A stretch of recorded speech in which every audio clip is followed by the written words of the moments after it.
I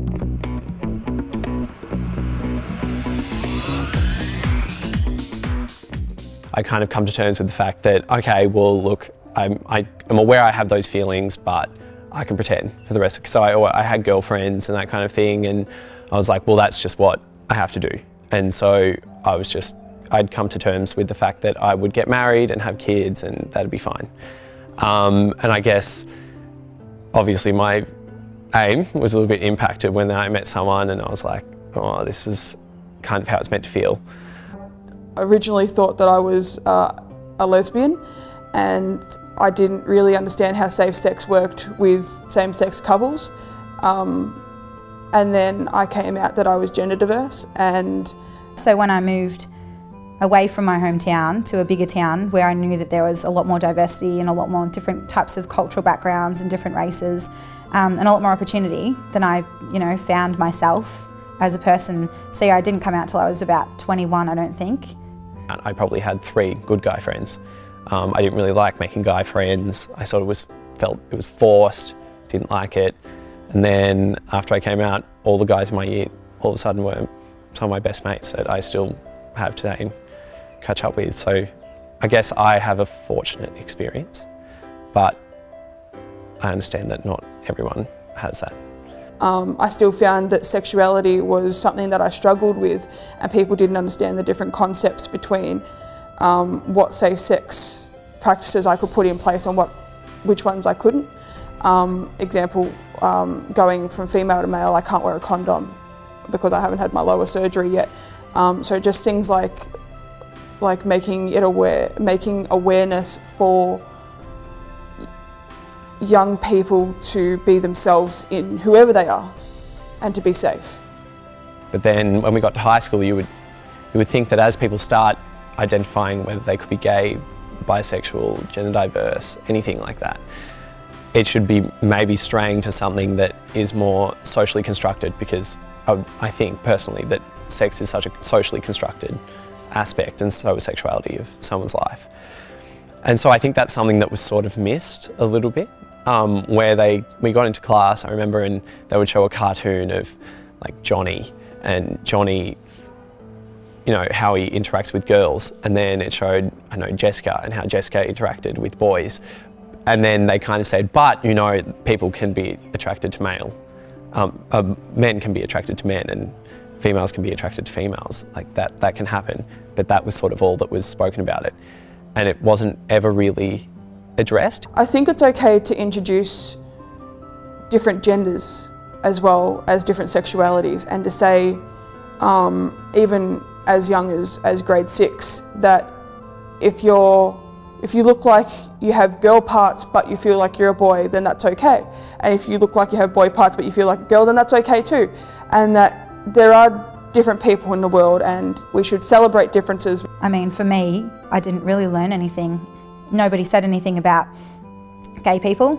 There was no mention of it at all. Like, when I got older, it wasn't until I did the research myself and, spoke to different members of the community who I trusted and knew that I could, ask those kind of questions, that I found different parts of information that I probably needed to know about, girls who sleep with girls and boys who sleep with boys. The sexuality program at school, there was none about homosexuals. It was more heterosexual and what to be careful of with sexual transmitted diseases, the female anatomy, the male anatomy. Like, there's so many different ways to negotiate relationships with people that I think it really needs to be brought into the high school setting. We didn't focus on the different levels of consent. We got told if you don't want to have a sexual relationship with someone, then you say no and that's it.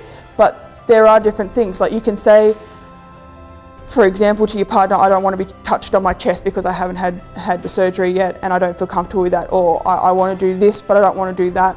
While people understood it, that people are gay or lesbian, they didn't quite understand the emotions that go with it. And I know that I had a couple of friends that when I told them what coming out felt like, that kind of thing, it changed their opinion like that. And some huge footy boys that beforehand were just so against it. And then they told me afterwards, and I kind of asked them why were you not cool with it before, but now you're okay with it with me? And they said, well, it's so much different when someone you love comes out rather than someone that you don't know or just knowing about it. So I think teachers can address it in that way, by making sure that the emotions and that kind of thing, because obviously that's something that will speak to everyone, because everyone has emotions. No matter how much that footy boy at the back of the class pretends he doesn't, he will. And he might not understand it or act like he understands it in the classroom, but he could take that for a long time afterwards. I'm an adolescent health nurse, and I've been doing that job working in secondary schools for about 10 years, and lots of sexual health.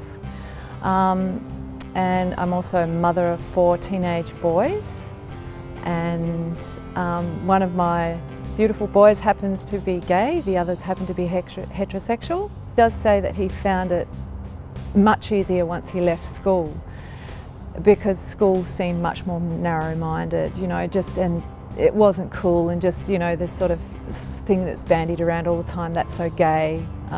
He said that he really felt that. I have 2 boys that are 5 and 7 years old. Emmi's a stepmom. The school they're at now, they've recently changed schools, are very accepting, very happy, and they're absolutely wonderful.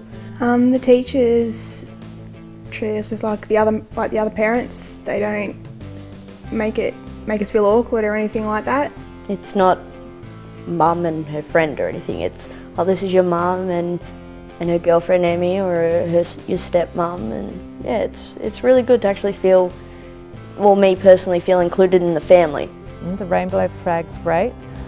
I make sure I have that as a symbol on my door at my school. I have it on my work diary, so that if we're not talking about it, kids will see it and recognise it. In terms of the culture of the school, I know when I first came out, I had a really great teacher. I think it was really good having that relationship, because then I knew that even if I didn't feel 100% comfortable with the other students, there were teachers there that completely understood.